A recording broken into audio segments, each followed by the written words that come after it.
सर्वसामान्य माणसाच्या दृष्टीने देव असंख्य असतील, परंतु तत्वज्ञान मात्र देव एकच आहे असे सांगते. एकम सत्विप्रः बहुधा वदन्ति. ईश्वर एकच आहे, त्याची आराधना करणारे भक्त मात्र असंख्य आहेत. प्रत्येकाने त्याला वेगळे नाव आणि वेगळे रूप दिले आहे. एकाच परमात्म तत्वाला भक्तांनी वेगवेगळ्या रूपात पाहिले आहे, वेगवेगळ्या नामांनी पाहिले आहे. म्हणून जगद्गुरू रेणुकाचार्य म्हणतात, एक एव परमात्मा, एकच आहे. स्वगत, सजातीय, विजातीय अशा सर्व भेदांपलीकडे परमात्मा आहे. स्वगत, सजातीय, विजातीय असे भेदाचे 3 प्रकार आहेत. आपले शरीर एक असले तरी त्याचे अवयव भिन्न आहेत. हात वेगळे, पाय वेगळे इत्यादी. उजवा हात हा उजवा हातच असतो, तो कधी डावा हात होत नाही. एकाच वस्तूमधील अशा भेदाला स्वगत भेद असे म्हणतात. दुसरा भेद आहे सजातीय भेद. प्रत्येक व्यक्तीमध्ये एक जाती जात असते. नित्यत्वे सती अनेक समवे तत्वम जाती. नित्य असणारे, एक असणारे आणि अनेकामध्ये राहणारे जे तत्व ते जाती होय. मनुष्यत्व ही सर्व माणसामधील एक जाती आहे. पशुत्व ही सर्व पशुमधील एक जाती आहे. गाय, बैल, सिंह या सर्वांमध्ये पशुत्व समान असले तरी बैल हा बैल असतो आणि सिंह हा सिंह असतो. यालाच सजातीय भेद असे म्हणतात. सर्व माणसात मनुष्यत्व असले तरी प्रत्येक मनुष्य इतरांपासून वेगळा असतो. एक जाती असून त्यात जो अशा प्रकारचा भेद केला जातो तोच सजातीय भेद होय. पशु हा मनुष्य नव्हे आणि मनुष्य हा पशु नव्हे, हा विजातीय भेद सर्वांनाच समजण्यासारखा आहे. हे 3ही भेद ईश्वराजवळ नसतात.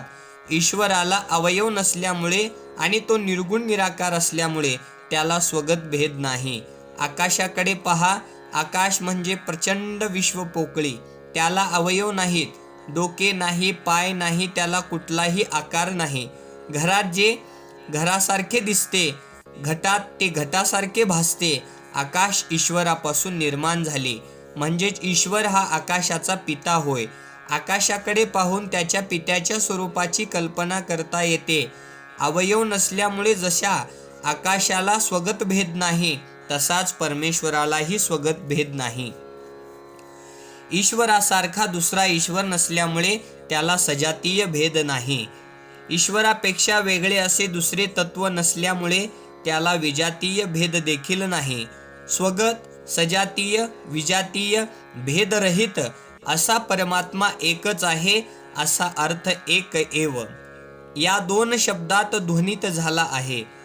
ईश्वर एक आहे पण तो दिसत नाही. देव असून तो का बरे दिसत नाही? कबीरांनी म्हटले आहे की 4000 ग्रंथ वाचा, परंतु 4 गोष्टी लक्षात ठेवा. तुम्ही किती वाचन करा,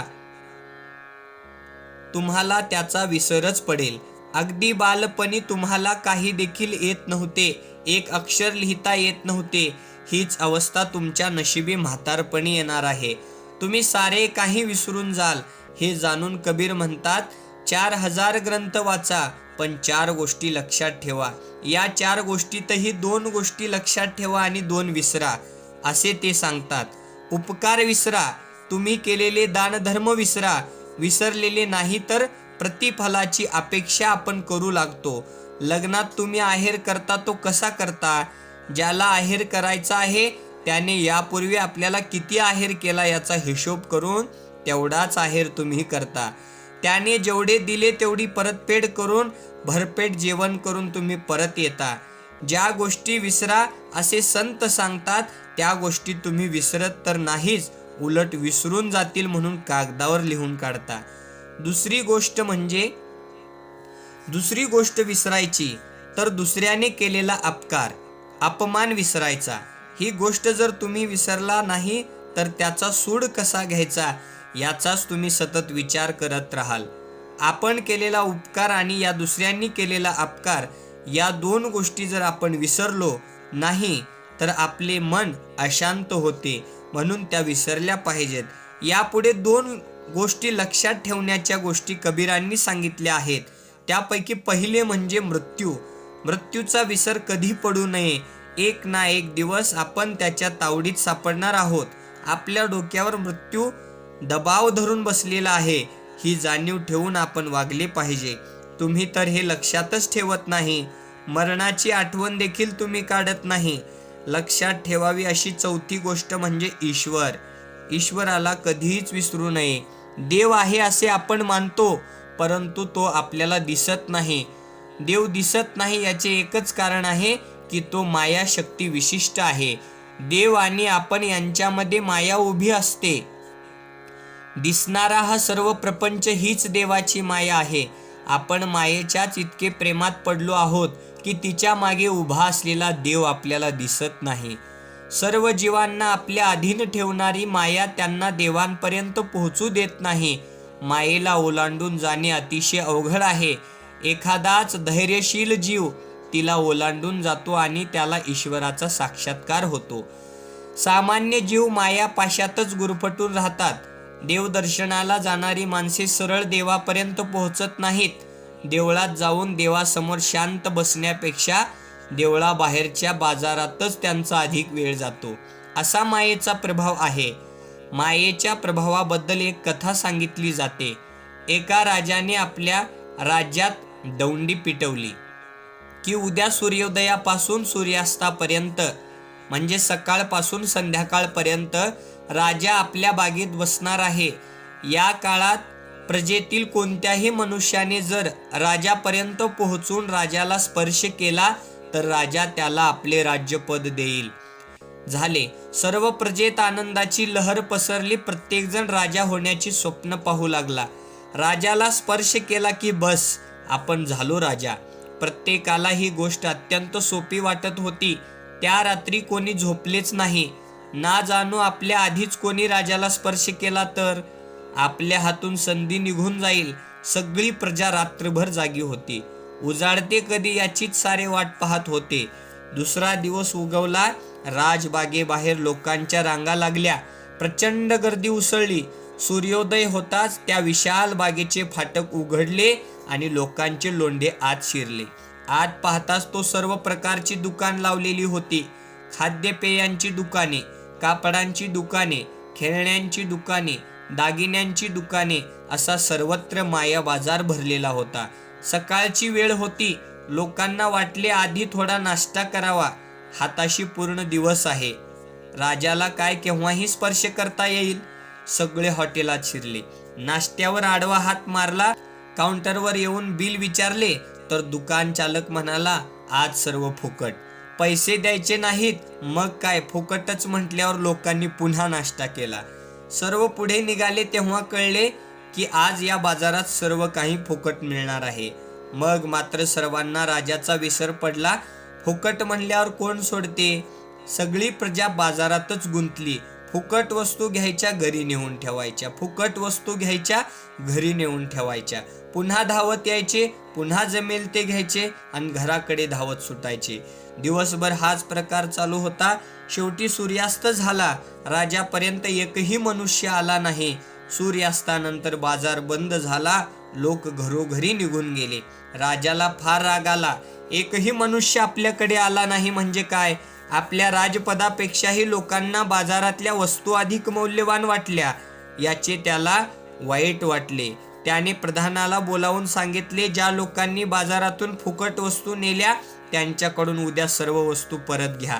त्यांच्या घरात असेल नसेल ते सर्व जप्त करा आणि त्यांच्या पाठीवर कोरडे ओढा. दुसऱ्या दिवशी राजाच्या आज्ञेप्रमाणे प्रधानाने वर्तन केले. तेव्हा लोकांना अतिशय वाईट वाटले. अरे रे रे, आपण काल राजाला स्पर्श केला असता तर सहज राजपद मिळाले असते. ते सोडून क्षुद्र वस्तूंच्या मागे आपण लागलो आणि आज ही अशी दशा झाली. तुम्हाला ही एक काल्पनिक कथा वाटेल, परंतु विचार केला तर असे दिसेल की प्रत्येक मनुष्याची अवस्था अशीच आहे. कोणाला खरोखर देव हवा आहे, कोणालाच नको आहे. सगळे आपल्या सुखोपभोगात मग्न झाले आहेत. देवाची कोणालाच आठवण नाही. तुमच्या अशा वागण्याबद्दल देव तुम्हाला शिक्षा नक्कीच करणार. तुम्ही जेवढी संपत्ती मिळवली असेल ती सारी इथेच ठेवायला लावून फक्त तुम्हाला घेऊन जाणार. तुमच्या मृत्यूनंतर तुमच्या अंगावरचे अलंकार असले तरी ठेवले जाणार नाहीत. रुद्रभूमीत गेल्यावर ते सुद्धा काढून घेतील. त्यावेळी कान फाटला, नाक फाटले याचा कोणी विचार देखील करणार नाही. अशी सगळ्यांचीच अवस्था होणार आहे. हा प्रपंच असाच माया बाजार आहे. या प्रपंचापलीकडे असलेल्या ईश्वरापर्यंत कोणी पोहोचत नाही. सगळे अलीकडेच मायेच्या बाजारात गुंतून पडतात आणि जन्म मरणाच्या चक्रात भरडत राहतात. पुनरपि जननम पुनरपि मरणम पुनरपि जननी जठरे शयनम. या संसार चक्रात प्रत्येकाला पुन्हा पुन्हा जन्म घ्यावा लागतो, पुन्हा पुन्हा मरावे लागते. म्हणून मृत्यूची आठवण प्रत्येकाने सदैव केली पाहिजे. त्याचबरोबर ईश्वराचे स्वरूप कसे आहे आणि त्याचे खरे वास्तव्य कोठे आहे हे देखील समजून घेतले पाहिजे. यासाठीच जगद्गुरु रेणुकाचार्य सांगतात, एक एव शिवहा साक्षात चिदानंदमयो विभू. परमात्मा कसा आहे तर सतचित आनंद रूप आहे. तो सद्रूप आहे म्हणजे केवळ तोच अस्तित्वात आहे, त्याच्याशिवाय अन्य काही अस्तित्वात नाही. तो चिद्रूप आहे म्हणजे प्रकाश रूप आहे. त्याला प्रकाशित करण्यासाठी अन्य प्रकाशाची गरज नाही. तो आनंद रूप आहे म्हणजेच त्याला इतरांकडून आनंद घेण्याची गरज नाही. तो सर्व व्यापक आहे. देव इथे आहे आणि तिथे नाही असे म्हणता येत नाही. तो अणुरेणूत सर्वत्र व्याप्त आहे. आकाश जसे सर्वत्र आहे तसाच देव देखील सर्वत्र आहे. फक्त त्याला पाहण्याची दृष्टी आपल्याजवळ नाही. इतकेच, गुरुकृपेने ज्ञानदृष्टी लाभली तर आपल्याला सगळीकडे देव दिसू लागतो. देव निर्विकल्प आहे. विकल्प ही मनाची एक वृत्ती आहे. समोर नसलेल्या वस्तूबद्दल विचार करणे म्हणजे विकल्प. वस्तू शून्य विकल्प हे विकल्प वृत्तीचे लक्षण आहे. बसल्या ठिकाणी मनोरथांचे इमले उभे करणे हा विकल्पच होय.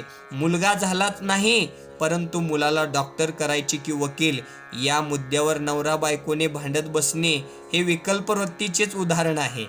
ईश्वराच्या ठिकाणी विकल्प नाही. तो निर्गुण आहे म्हणजे सत्व, रज, तम या 3 गुणांच्या पलीकडला आहे. प्रपंच हा त्रिगुणात्मक आहे परंतु ईश्वर मात्र त्रिगुणातीत आहे.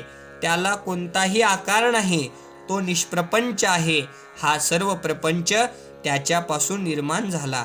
याचे पालन तोच करतो आणि याचा संहारही तोच करतो. परंतु तो या प्रपंचापलीकडचा आहे. तुम्ही मात्र आम्ही प्रापंचिक आहोत, आमच्या मागे प्रपंच लागलेला आहे, आमचा प्रपंच आहे असे म्हणत असता हा प्रपंच तुमचा नसून तो तुम्ही आपला मानता. पाऊस सुरू असताना एक मनुष्य डोक्यावर छत्री धरून चालला होता. पुढे गेल्यावर एक मनुष्य भिजत चाललेला त्याने पाहिला. छत्री मालकाने त्या माणसाला आपल्या छत्रीत घेतले. छत्रीचा दांडा दोघांनी धरला आणि पुढे निघाले. पुढे गेल्यावर त्यांना तिसरा मनुष्य दिसला. तो पावसात अर्धा अधिक भिजला होता. छत्री मालक दयाळू होता. त्याने तिसऱ्या मनुष्यालाही आपल्या छत्रीत घेतले. तिघांनी छत्रीचा दांडा धरला होता. पुढे चौरस्ता लागला आणि तिघांच्याही वाटा भिन्न झाल्या. छत्री मालकाला मात्र सरळ जायचे होते. दुसऱ्या मनुष्याला डावीकडे जायचे होते तर तिसऱ्या मनुष्याला उजव्या दिशेने जायचे होते. छत्री मालक सरळ जाऊ पाहत होता तर दुसरे दोघे त्याची छत्री डावीकडे उजवीकडे ओढू लागले. शेवटी त्या दोघांत प्रचंड भांडण लागले.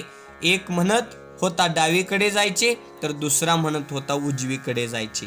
छत्री मालक बिचारा गप्प होता. छत्री त्याची होती पण तिच्यासाठी भलतेच भांडण होते. शेवटी मालक छत्री सोडून पावसात भिजत निघून गेला. बाकीच्या दोघांनी छत्री मोडून तोडून तिच्या चिंध्या केल्या आणि तेही पावसात भिजत आपापल्या रस्त्याने निघून गेले. त्याप्रमाणे प्रपंच ईश्वराचा आहे. आपण सगळे तो आपलाच आहे असे म्हणत धरून बसलो आहोत. हे माझे ते माझे असे म्हणत आहोत. प्रपंच सोडायलाच तयार नाही. ईश्वराने प्रपंच निर्माण केला पण तो निष्प्रपंच आहे. तुम्ही मात्र काही केलेले नाही तरी हे माझे ते माझे असे म्हणत भांडत बसला आहात. हे पाहून ईश्वर देखील हसत असेल. तुम्ही प्रापंचिक आहात म्हणून दुःखी आहात. ईश्वर प्रपंचरहित आहे म्हणून तो शांत आहे. निर्गुण निराकार निष्प्रपंचक अशा परमात्म्याचाच प्रत्येक जीवात्मा अंश आहे.